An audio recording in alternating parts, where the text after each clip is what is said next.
Wanted to show you guys a little home modification, I call it.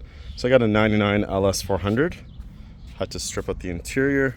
Essentially, I have a 2.5-year-old son that's going rear facing, and those are called rear facing hooks. Maybe wrong term, but that's what they do. So this is a 99, and 2000 that became mandatory in North America. Well, there was already holes right there to have them done. So I sourced the 2000 parts, drilled through the fabric, and now I have the rear facing hooks on both sides for my 2.5-year-old son.